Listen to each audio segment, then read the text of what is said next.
नमस्कार विद्यार्थी मित्रांनो, मी संदीप आदमाने माझ्या यूट्यूब चॅनलमध्ये आपल्या सर्वांचं हार्दिक स्वागत आहे।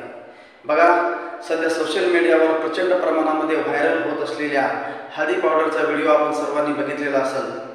सध्याचं युग हे ट्रेंडिंगचं युग आहे आणि आपण देखील गोइंग विथ द ट्रेंड्स यानुसार वागायला पाहिजे।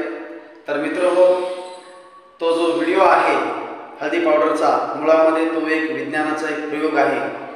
तर चला आपण या ठिकाणी विज्ञानाचा तो प्रयोग करून बघूया। चला शिकूया प्रयोगातून विज्ञान आणि लेट्स स्टार्ट द एक्सपेरिमेंट। चला शिकूया प्रयोगातून विज्ञान।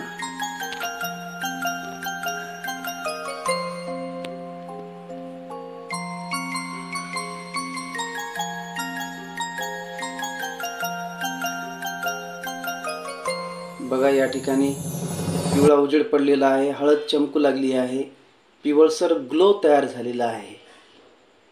वाव! आता हा प्रयोग आपण घेतला, या प्रयोगाचं आपण निरीक्षण केलेलं असेल। तर बघा मित्रांनो, या प्रयोगामध्ये आपण अंधारमय असणाऱ्या खोलीमध्ये मोबाईलची बॅटरी ऑन असलेल्या मोबाईलवर आपण पाण्याने भरलेला ग्लास ठेवला असता त्यावर थोडीशी हळदी पावडर टाकल्याबरोबर आपल्याला काही क्षणामध्ये हळद चमकताना दिसते। पिवळसर रंगाचा ग्लो तयार झालेला आपल्याला दिसतो, पिवळसर उजेड पडलेला आपल्याला दिसतो आणि अतिशय सुंदर असं दृश्य आपल्याला या ठिकाणी पाहायला मिळते। परंतु मित्रहो, हळद का चमकते हा प्रश्न शिक्षक या नात्याने हळद का चमकते याचं उत्तर आपल्याला माहीत असायला पाहिजे। हळदीला विज्ञानामध्ये फार मोठं महत्त्व आहे। मित्रहो, हळद ही स्वयंपाकघरातच चमकत नाही तर विज्ञानातही चमकत असते, हे आपल्याला या प्रयोगामधून लक्षात आलेलं आहे। हळदीमध्ये कर्कुमिन नावाचा एक रंगद्रव्य असतो।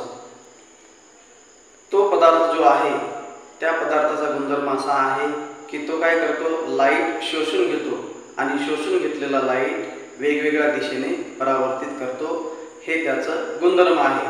म्हणून आपल्याला या प्रयोगामध्ये हळद चमकताना दिसते, पिवळसर ग्लो आपल्याला या ठिकाणी पाहायला मिळतो।